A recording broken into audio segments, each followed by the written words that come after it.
ರೈತರ ಆತ್ಮಹತ್ಯೆಯಲ್ಲಿ ರಾಜ್ಯ 2ನೇ ಸ್ಥಾನದಲ್ಲಿ ಇರೋದು ಒಳ್ಳೆ ಸುದ್ದಿನ? ಸರ್ಕಾರಿ ನೌಕರರು, ಪ್ರಾಮಾಣಿಕ ಅಧಿಕಾರಿಗಳು ಆತ್ಮಹತ್ಯೆ ಮಾಡ್ಕೊಂಡಿದ್ದು ಒಳ್ಳೆ ಸುದ್ದಿನ? ವಾಟರ್ಮ್ಯಾನ್ಗೆ ಸಂಬಳ ಇಲ್ಲ ಅಂತೇಳಿ ಡೆತ್ ನೋಟ್ ಬರೆದಿಟ್ಟು ವಾಟರ್ಮ್ಯಾನ್ ಆತ್ಮಹತ್ಯೆ ಮಾಡ್ಕೊಳ್ಳೋದು ಒಳ್ಳೆ ಸುದ್ದಿನ? MLA ಭ್ರಷ್ಟಾಚಾರಕ್ಕೆ ಬೇಸತ್ತು ಒಬ್ಬ ಸಬ್ ಇನ್ಸ್ಪೆಕ್ಟರ್ ಆತ್ಮಹತ್ಯೆ ಮಾಡ್ಕೊಳ್ಳೋದು ಒಳ್ಳೆ ಸುದ್ದಿನ? ಈ ರೀತಿ ದಿನ ಬೆಳಗಾದ್ರೆ ಕೆಟ್ಟ ಕಾರಣಕ್ಕೆ ಈ ಸರ್ಕಾರ ಸುದ್ದಿಯಲ್ಲಿದೆ. ಸೂಕ್ತ ಚಿಕಿತ್ಸೆ ಇಲ್ಲದೆ ಬಾಣಂತಿಯರು ಮತ್ತು ಹಸುಗೂಸುಗಳು ಸರಣಿ ಸಾವು, ಇದು ಒಳ್ಳೆ ಸುದ್ದಿನ? ಸರ್ಕಾರಿ ಆಸ್ಪತ್ರೆಗಳಲ್ಲಿ ಔಷಧಿ ಸರಬರಾಜು ಇಲ್ಲ ಅನ್ನೋದು ಒಳ್ಳೆ ಸುದ್ದಿನ?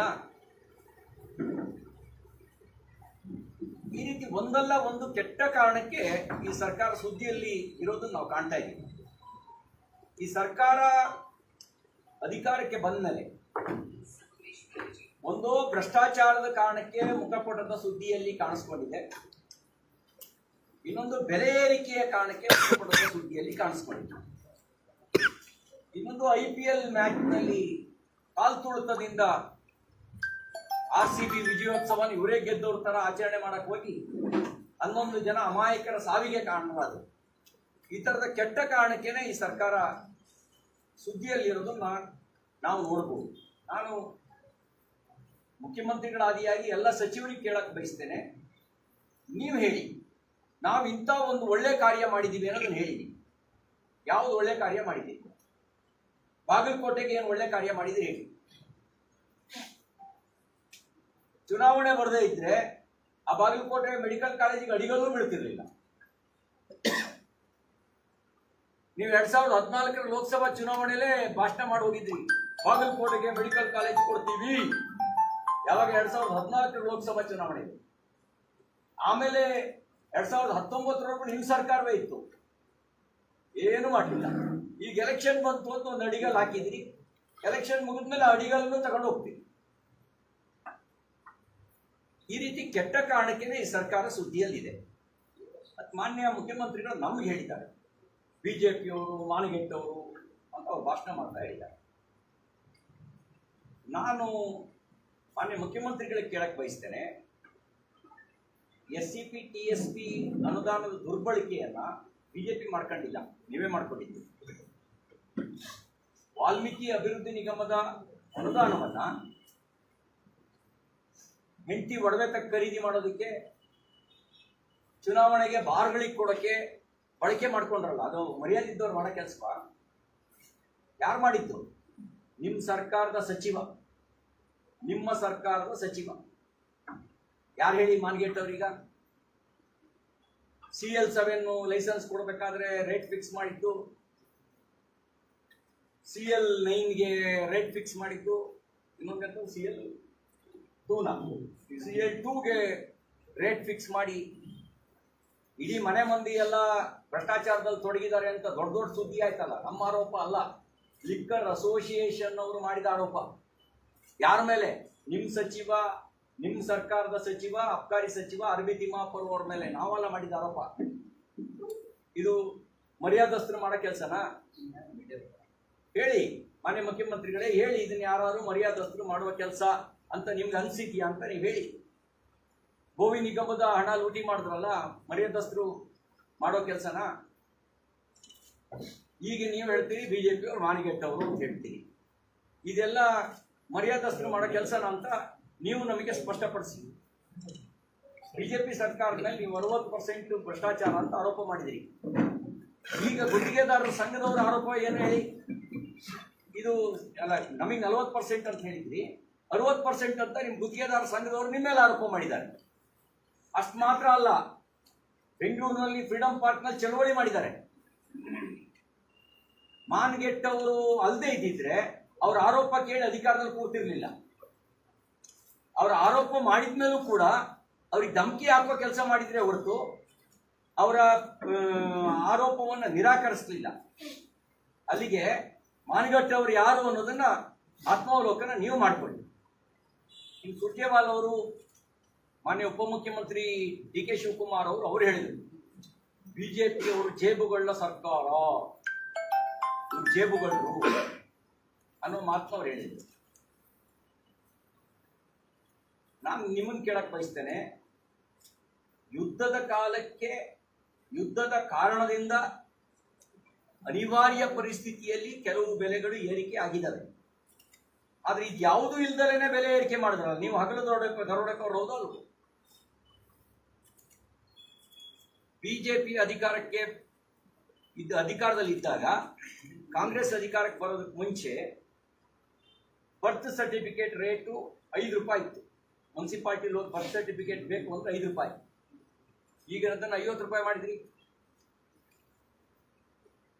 ಡೆತ್ ಸರ್ಟಿಫಿಕೇಟ್ 5 ರೂಪಾಯಿ ಇದ್ದದನ್ನು 50 ರೂಪಾಯಿ ಮಾಡಿದ್ರಿ. RTC 15 ರೂಪಾಯಿ ಇತ್ತು, ಅದನ್ನು 30 ರೂಪಾಯಿ ಮಾಡಿದ್ರಿ.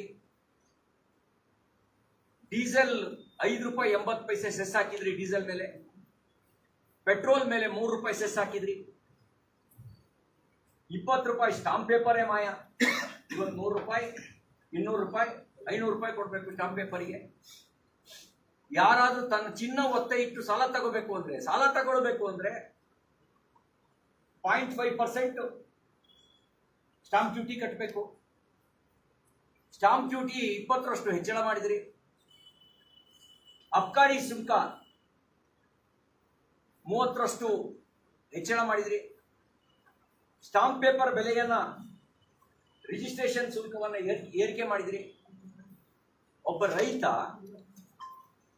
ಅವನು ಮುಂಚೆ 20,000 ಕಟ್ಟಿದ್ರೆ ಟ್ರಾನ್ಸ್ಫಾರ್ಮರ್ ಅವನಿಗೆ ಸಿಗ್ತಾ ಇತ್ತು ಬಿಜೆಪಿ ಸರ್ಕಾರ ಇದ್ದಾಗ. ಈಗ 3 ಲಕ್ಷ ಕೊಟ್ಟಬೇಕು. ಇದು ಹಗಲು ದರೋಡೆಗೆ ಸಮ ಹೌದೋ ಅಲ್ವೋ? ಇದೆಲ್ಲವೂ ಹಗಲು ದರೋಡೆಗೆ ಸಮ. ಹಾಲಿನ ದರವನ್ನು ಏರಿಕೆ ಮಾಡಿದ್ರಿ, ಆಲ್ಕೋಹಾಲ್ ದರವನ್ನು ಏರಿಕೆ ಮಾಡಿದ್ರಿ. ಹೀಗೆ ಯಾವುದೇ ಕಾರಣ ಇಲ್ಲದೆ ನಿಮ್ಮ ಖಜಾನೆ ತುಂಬಿಸ್ಕೊಳ್ಳೋದಕ್ಕೆ ಬೆಲೆ ಏರಿಕೆ ಮಾಡಿದ ನಿಮ್ಮ ನೀತಿ ಹಗಲು ದರೋಡೆಗೆ ಸಮ. ನೀವು ನಮ್ಮನ್ನ ಜೇಬುಗಳ್ರು ಅಂತ ಕರೆಯೋದಾದ್ರೆ ನೀವು ದರೋಡೆಕೋರರಿದ್ದೀರಿ. ದರೋಡೆಕೋರರು ಮಾತ್ರ SCP TSP ಹಣವನ್ನ ದುರ್ಬಳಕೆ ಮಾಡ್ಕೊಳ್ಳಕ್ ಸಾಧ್ಯ. ದರೋಡೆಕೋರರು ಮಾತ್ರ 2 ತಿಂಗಳು ಗ್ಯಾರಂಟಿ ಹಣನೇ ನುಂಗೋಕ್ ಸಾಧ್ಯ. 2 ತಿಂಗಳು ಗ್ಯಾರಂಟಿ ಹಣನೇ ಲೆಕ್ಕಕ್ಕೂ ಇಲ್ಲ. ಲೆಕ್ಕ ಎಲ್ಲಿ ಹೋಯ್ತು ಅಂತಲೇ ಗೊತ್ತಿಲ್ಲ. ಇದೆಲ್ಲ ಅವರು ಮಾತ್ರ ಮಾಡ್ಲಿಕ್ಕೆ ಸಾಧ್ಯ. ಡ್ರಗ್ಸ್ ದಂಧೆಯಲ್ಲಿ ಇಡೀ ರಾಜ್ಯದಲ್ಲಿ ಇವತ್ತು ಈ ರಾಜ್ಯದ ಉದ್ದಗಲಕ್ಕೆ ಡ್ರಗ್ಸ್ ಪೆಡ್ಲರ್ಸ್ ಪ್ರಾರಂಭ ಆಗಿದ್ದಾರೆ ಅಂತ ಹೇಳಿದ್ರೆ ನಿಮ್ಮ ಸರ್ಕಾರದ ಕೃಪಾ ಕಟಾಕ್ಷ ಇಲ್ಲದೆ ಅದೆಲ್ಲ ಸಾಧ್ಯನಾ? ಇದನ್ನ ನೋಡಿದಾಗ ಏನನ್ಸುತ್ತೆ, ಡ್ರಗ್ಸ್ ದಂಧೆಯಲ್ಲಿ ನಿಮ್ಮ ಸರ್ಕಾರದ ಆಶೀರ್ವಾದ ಇದೆ ಅನ್ನೋದು ಸ್ಪಷ್ಟ ಆಗುತ್ತೆ. ಈಗ ಈ ಸರ್ಕಾರದ ವಿರುದ್ಧ ಜನಾಕ್ರೋಶ ಇದೆ ಅನ್ನೋದಕ್ಕೆ ಅಂಗೈ ಹುಣ್ಣಿಗೆ ಹೇಗೆ ಕನ್ನಡಿಯ ಅವಶ್ಯಕತೆ ಇಲ್ವೋ ಹಾಗೆ ಅತಿಥಿ ಉಪನ್ಯಾಸಕರ ಚಳುವಳಿ, ಗುತ್ತಿಗೆ ನೌಕರರ ಚಳುವಳಿ, ಅಂಗನವಾಡಿ ಶಿಕ್ಷಕಿಯರ ಚಳುವಳಿ, ಆಶಾ ಕಾರ್ಯಕರ್ತರ ಚಳುವಳಿ, ಗುತ್ತಿಗೆದಾರರ ಚಳುವಳಿ, ವಿವಿಧ ಜಾತಿ ಸಮುದಾಯದವರ ಚಳುವಳಿ, ಇದೆಲ್ಲವನ್ನು ನೋಡಿದಾಗ ಜನಾಕ್ರೋಶ ಎಷ್ಟು ಮಟ್ಟಿಗಿದೆ ಅನ್ನೋದು ಸ್ಪಷ್ಟ ಆಗುತ್ತೆ. ನಿಮ್ಮ ಸರ್ಕಾರದಲ್ಲಿ ಸಾಮಾಜಿಕ ನ್ಯಾಯ ಇಲ್ಲ.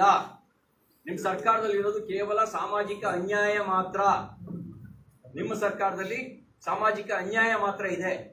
ಇದೆಲ್ಲವನ್ನು ನೋಡಿದಾಗ ನಿಮ್ಮ ಸರ್ಕಾರ ಯಾವ ರೀತಿ ವಿಫಲ ಆಗಿದೆ ಅನ್ನೋದು ವ್ಯಕ್ತ ಆಗುತ್ತೆ. ಇಲ್ಲಿ ನಗರದ ನಡುಗಡ್ಡೆ ಸಂತ್ರಸ್ತರು ಚುನಾವಣಾ ಪ್ರಣಾಳಿಕೆಯನ್ನು ಏನು ಹೇಳಿದ್ರಿ ನೀವು?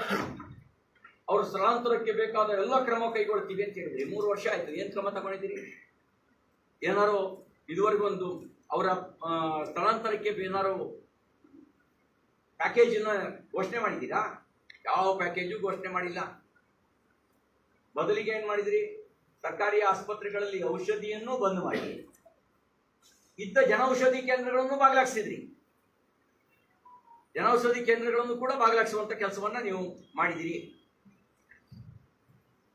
ವರ್ಷಕ್ಕೆ 20,000 ಕೋಟಿ ಕೊಡ್ತೀವಿ ಅಂತ ಹೇಳಿ, ಕೃಷ್ಣ ಯೋಜನೆಗೆ ಅಂತ ಹೇಳಿ ನೀವು ಈಗ ಶಿರೂರು ಭಗವತಿ ಏತ ನೀರಾವರಿ ಯೋಜನೆ ಕಾಮಗಾರಿನೂ ಕೂಡ ಸ್ಥಗಿತಗೊಳಿಸಿದಿರಿ.